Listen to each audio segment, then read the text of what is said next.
Well, folks, welcome back into the show. Of course, I am Scott Terrana. It's the Terranadome coming at you on a Saturday afternoon. Today, guys, we're going to do it just a little bit differently. Now, the last few episodes, how we've kind of had the little quick hit segment at the very end of the show. Today, it's all quick hits. You asked for it, or at least a couple of you did, and at least for one episode, we are going to try it out. It's all quick hits, five different bullet points. We've got the Stanley Cup Finals, NBA Finals, Boston Bruins hire a new head coach. Boston Red Sox obviously still a mess. And finally, Aaron Rodgers has signed with a new team and will play his 21st season in the NFL. It's the Terranadome. It's all new and it starts right now.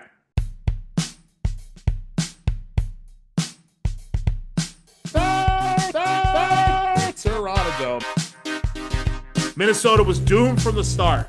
I mean, this was a ass whooping. There's nothing short of that. It was a complete ass whooping. But I will tell you what, my friend, nobody circles the wagons like the Buffalo Bills. And it is time to get them back in the AFC Championship game. I believe that. Listen, you're right about Derrick Henry, especially in cold weather. No one's going to want to tackle that guy. So it's going to be imperative for the Buffalo Bills to jump out early in this game and get a lead and force Lamar Jackson to have to play from behind. They can do that. They're going to win this game.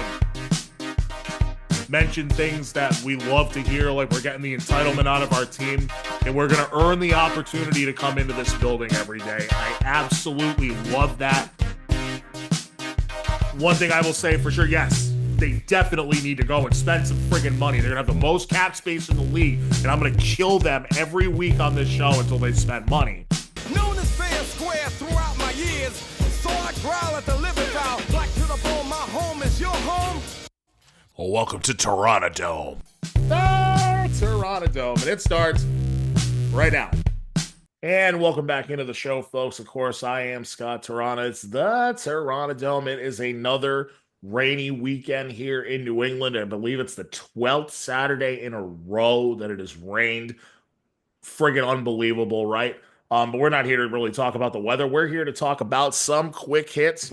We are going to do a little bit of a rapid fire rundown. It's going to be a quick episode today, folks. We'll start with the Stanley Cup Finals. The Stanley Cup Finals between the Florida Panthers and the Edmonton Oilers. And I know what you're probably thinking. Now, I'm sure there are plenty of you out there that are somewhat interested in the Cup Finals, but a lot of people are going, it's Florida and Edmonton. Who gives a crap? Well, here as a Bruins fan, I obviously give a crap because Brad Marchand is in the Stanley Cup Finals with the Florida Panthers after being unceremoniously traded by the Bruins at the deadline this year. And of course, if you remember on past episodes, I bitched about that plenty. Still going to do it again here. But anyway, the Cup Finals, they are tied at one game apiece. Game one went to Edmonton. In game one, Leon Draisaitl opened up and ended the scoring. He bookended the scoring in that game, getting the game winner with 31 seconds left in overtime. 4-3 Edmonton, the final score. Edmonton. 4-3 Edmonton, the final score. Sam Bennett had two of the three goals for the Panthers, and Brad Marchand scored the other. But they trailed the series no games to one. So, on to game two.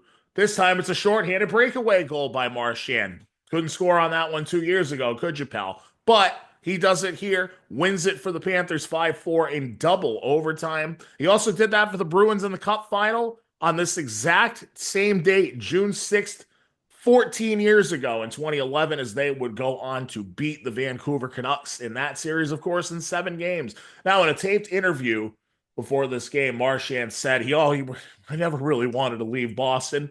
That's probably true to at least most of the extent. He probably didn't. But there's two sides to every story. We talked about the financial stuff in a previous episode, and it certainly is a two-way street there. Now, they weren't willing to but ultimately, I still hate the general manager of the Bruins, and the team wasn't willing to compromise where he was willing to compromise.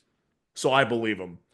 But anyway, pretty sure that Marchand's not coming back in free agency. Now, also, a couple of things about this series. The best player in the world is Connor McDavid. If you didn't know that, then you probably don't care about hockey at all. So everybody pretty much knows that Connor McDavid is the best player on the planet. He has not scored in either of the first two games so far, but he does have the primary assist on 4 of Edmonton's 8 goals. So he's knocking on the door, believe me, folks. Now, goaltending or lack thereof has been kind of the story in this one, right? I mean, we 7 combined goals, 16 goals combined in 2 games, right? So, Sergei Bobrovsky, who's the Stanley Cup champion, obviously, last year with the Panthers. He was 42 out of 46 in saves in both games, which is pretty hard to do. And that equates to a 913 save percentage. And then you've got Stuart Skinner on the other side for Edmonton, who hasn't been very good in the playoffs. It's actually kind of, well, he either he lets up 4 or 5 goals or he pitches a shutout. There's like almost no in between. He's 66 out of 74 over the first 2 games. That's just a lowly 892 save percentage. Now, to wrap up this point and move on to the next one quickly, I dislike the Panthers as a Bruins fan, but obviously rooting for Marchand to get another cup. We all know he deserved more than one here in Boston.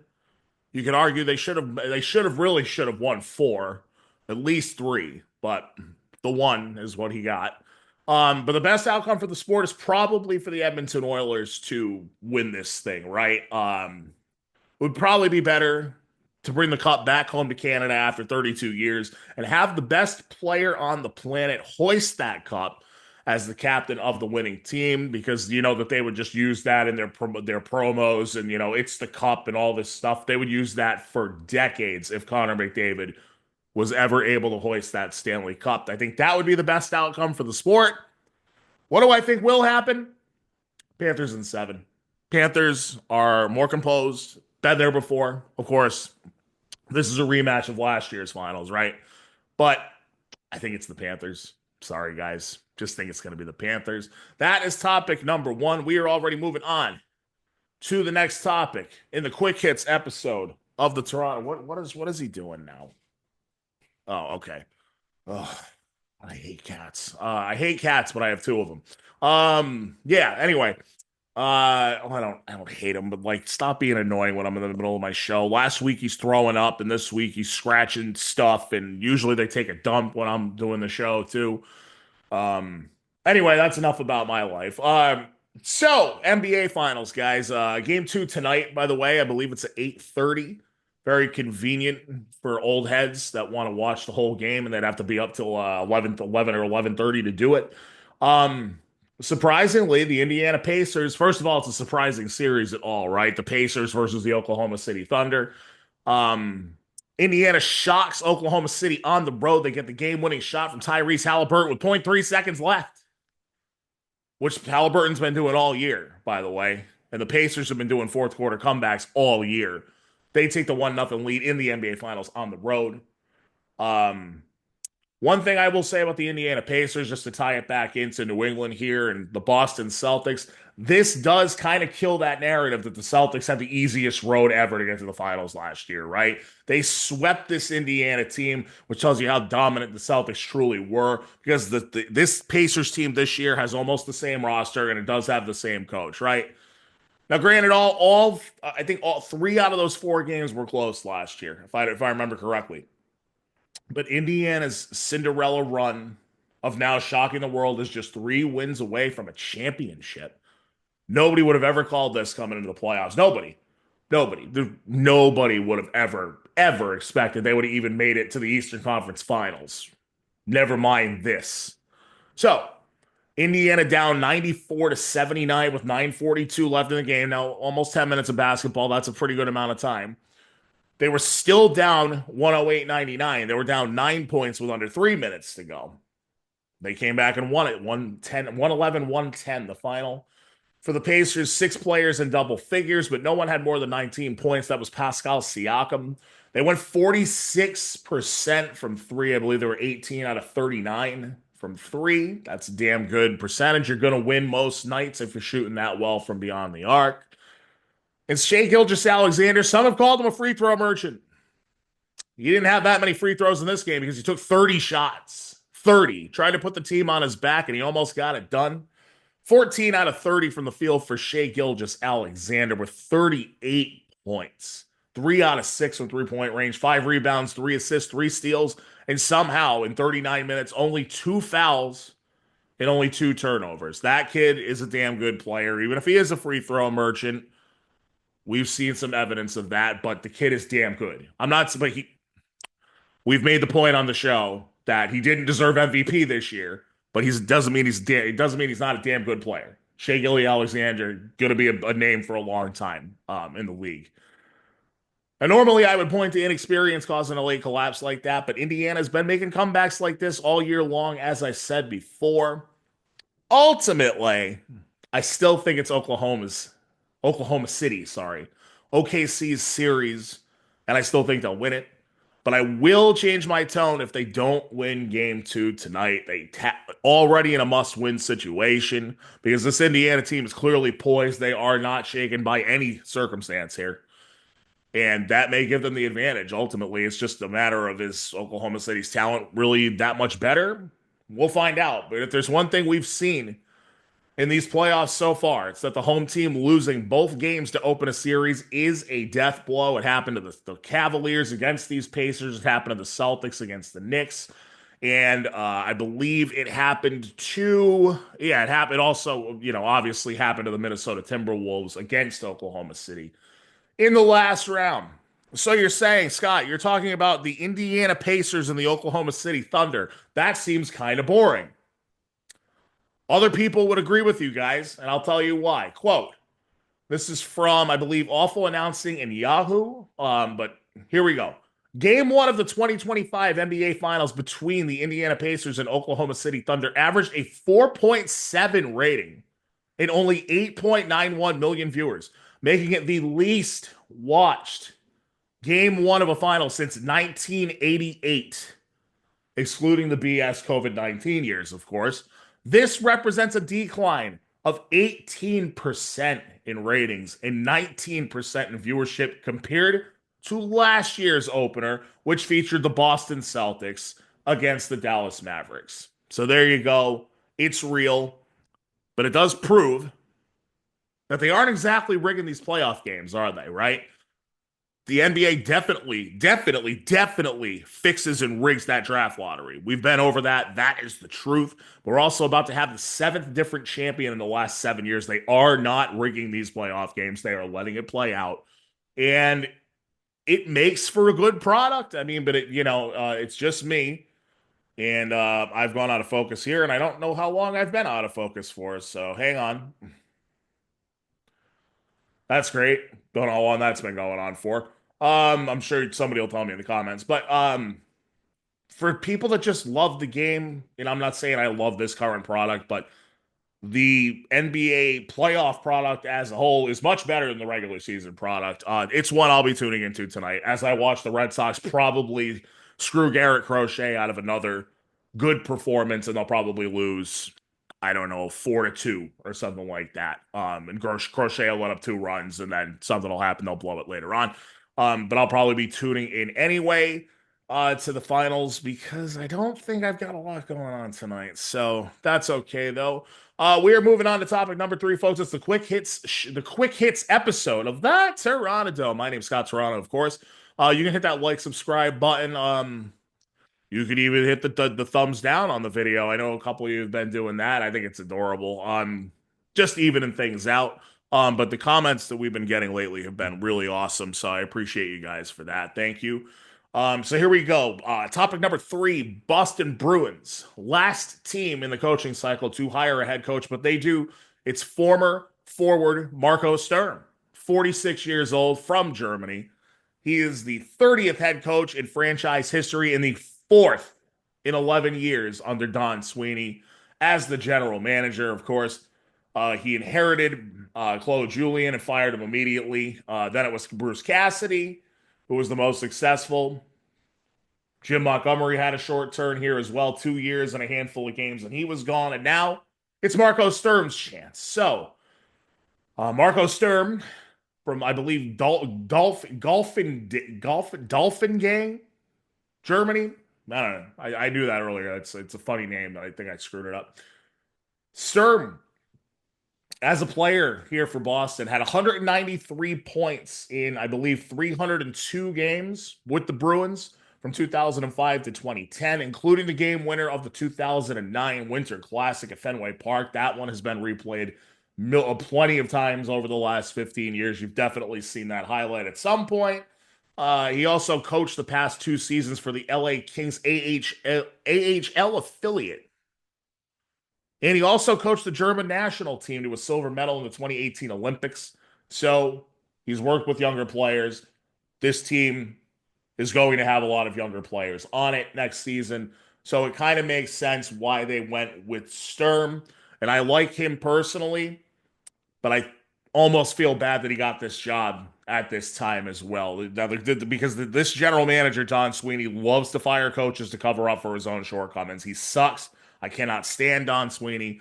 Been over this before. And the GM and the president, Cam Neely, they are a package deal with this team.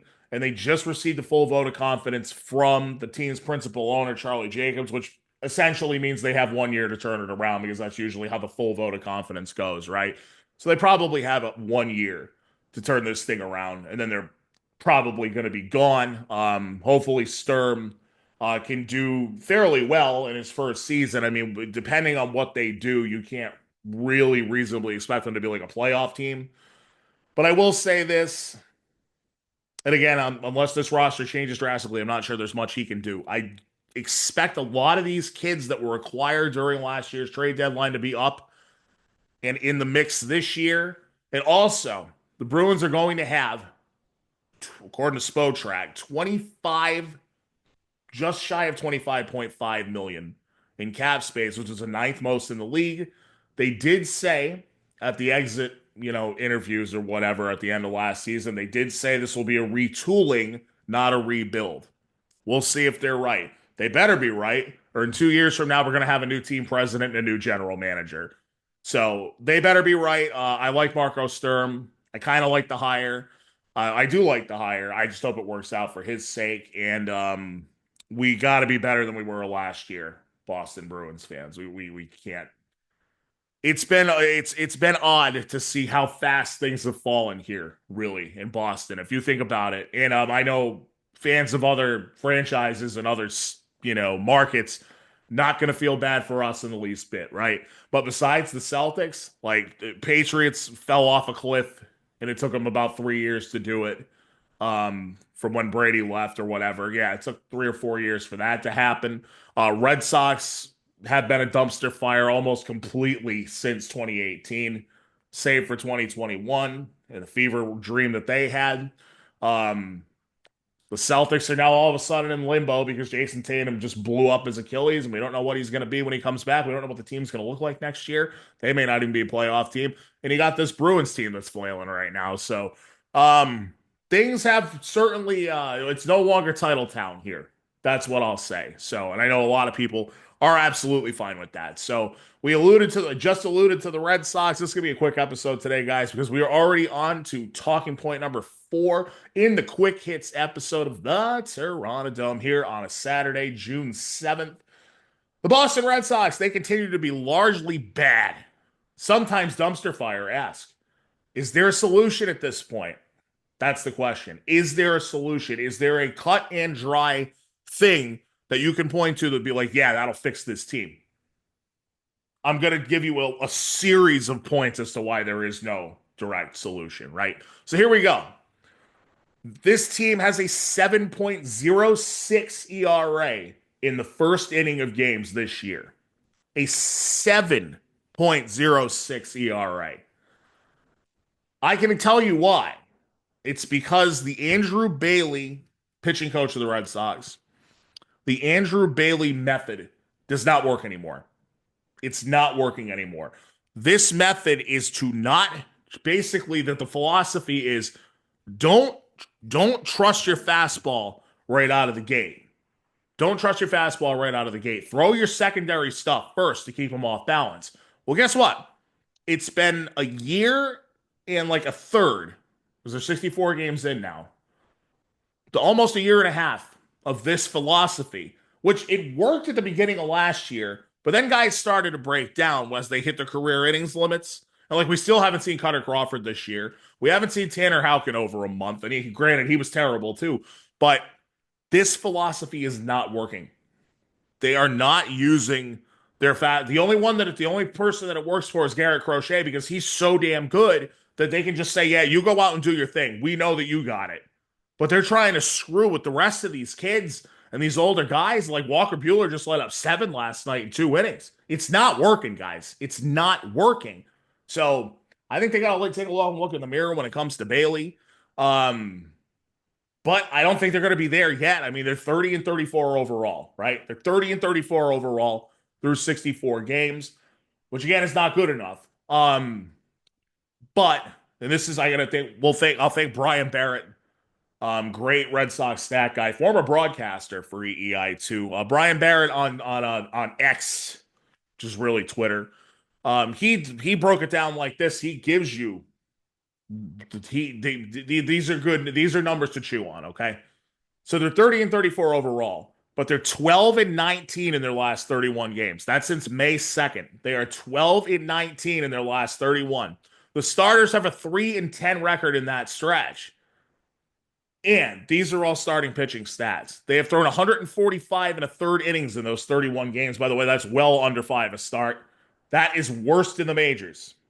They have a 5.45 ERA in that stretch of the last 31 games. That's third worst in the majors. A 3.02 batting average against is second worst in the majors. And a 1.61 whip. If you don't know what whip is, it's walks and hits per innings pitched, which means they are allowing 1.6 base runners per inning. Second from last in the bigs in the last 31 games. We know there's only one truly capable starting pitcher in this rotation. That guy's going to be a borderline side. Right now, I'd say he's in the top 2 or 3 for Cy Young in the American League right now. Good thing they don't count wins and losses against him anymore because this guy can't buy a W because of this team. But the rest of these guys, Lucas Giolito, Tanner Houck before he got hurt, Walker Buehler, I'm sorry, and they threw it. I love that signing when they did it, but clearly not the same guy. Isn't the same guy anymore. He just isn't. Brian Bayo, super excited. He finally got through 6 innings the other day. These guys aren't getting it done.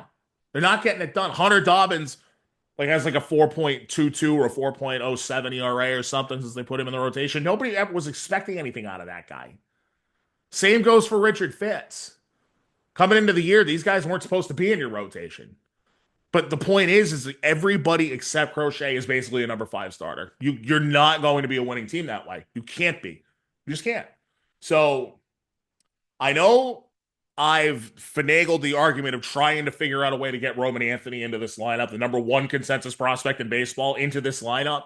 But I've come around and you got to come around to it, especially with the way that Alex Cora manages, which is even though you have Marcelo Meyer, who's a top 10 prospect in all of baseball himself, he sat 2 days in a row against lefties. You're not going to give the kid who's supposed to be your future franchise shortstop a chance to hit against lefties. Bringing up Roman Anthony doesn't save this team. It just doesn't. There is no one concrete solution because you can't trade Trevor Story. And this is like my new favorite thing this year to harp on, but it's Trevor friggin' Story, who I crap you not, is 18 for his last 115. 18 for his last 115 at bats with 40 strikeouts. Holy crap. You're paying him $22.5 million this year. You're on the hook for roughly $13 million more this year, and then another $50 million more the next 2 years. You owe that guy $63 million. They're not going to cut him. They're not going to. I've seen him eat money with Pablo Sandoval. Pablo Sandoval ate money, right? I've seen him do it. They ate money just to get rid of David Price. They ate money just to get rid of Carl Crawford. I know that they've done it, but $63 million, man. What a stupid signing. He has a player option. Story actually worked in a player option after this year, but he knows damn well that he won't even get paid half of what he's making right now if he opts out of this deal. And he's not going to do the team that favor. It's a guaranteed contract. They signed him, and they're stuck with him. $63 million they're on the hook for. Unbelievable. By the way, they're also stuck with Masataka Yoshida, who's making $18.6 million this year and is injured. And he's going to make another 18.6 million the next 2 seasons as well.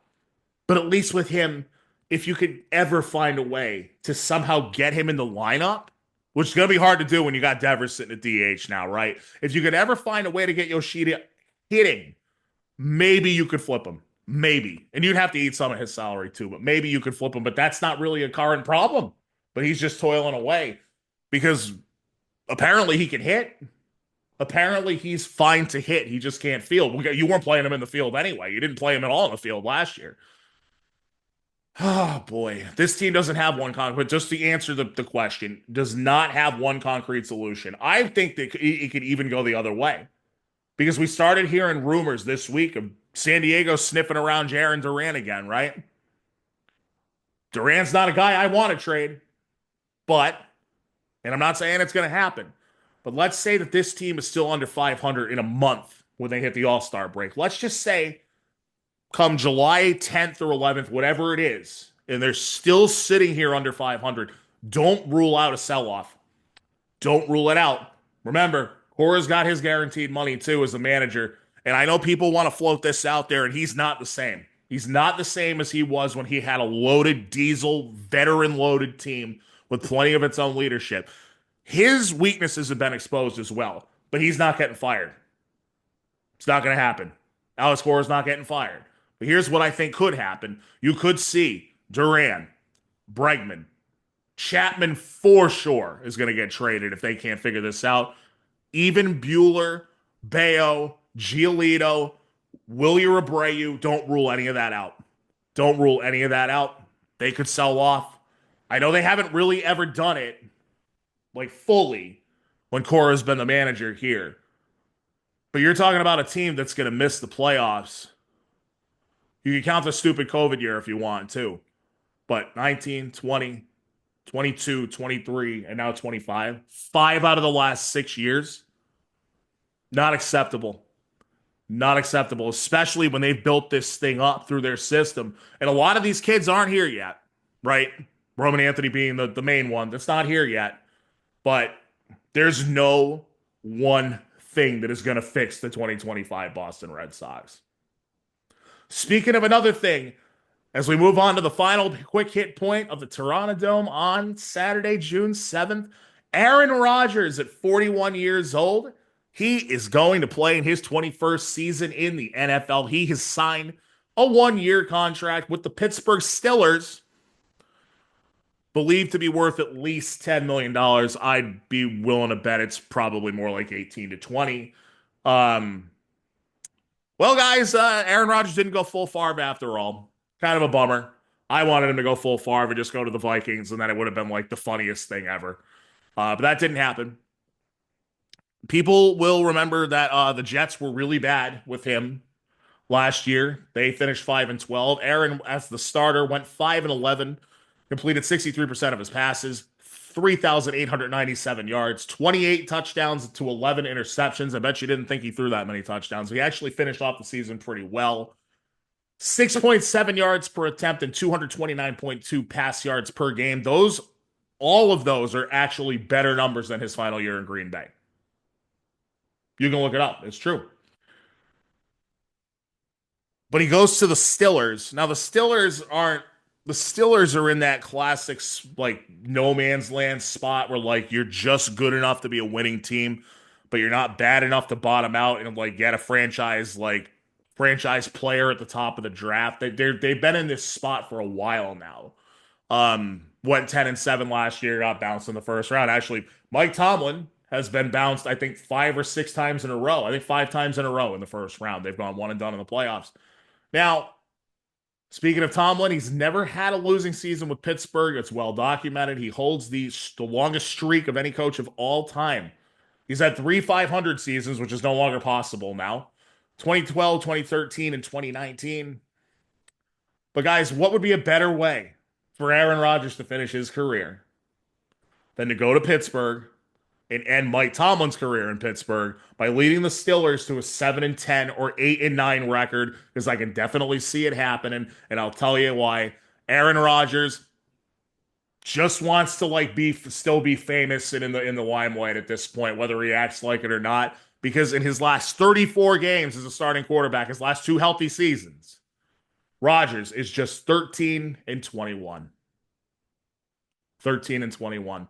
Don't be surprised if the Steelers regress from 10 wins back down to 7 or 8 and it coasts and Rodgers peacefully goes off into the sunset and Mike Tomlin is looking for another job in 2026. That's the show, folks. My name is Scott Terrana. It's the Terranadome. We did a little quick hits edition today, and then I spent like 10 minutes bitching about the Red Sox. Anyway, let me know in the comments what you think about the format. I'm not saying that we're going to do that. We might do this through the summer, right, until we get to football season, because I think it's a pretty good format. We're getting into that kind of slower period, so I'd like to do bullet points. I think it's a nice way to keep the pace going of the show. But let me know what you think. Tell somebody you love them today, because tomorrow is not promised, people. That's the truth. Hug your loved ones. And yeah, we will be back sometime. That'll be next week on the Terranadome. I hope you guys have a good rest of your weekend. Of course, we got Father's Day coming up next weekend, so we will be sure to do a little tribute on that show as well. Thanks as always, guys. Like I said, have a good weekend. Be well. Peace.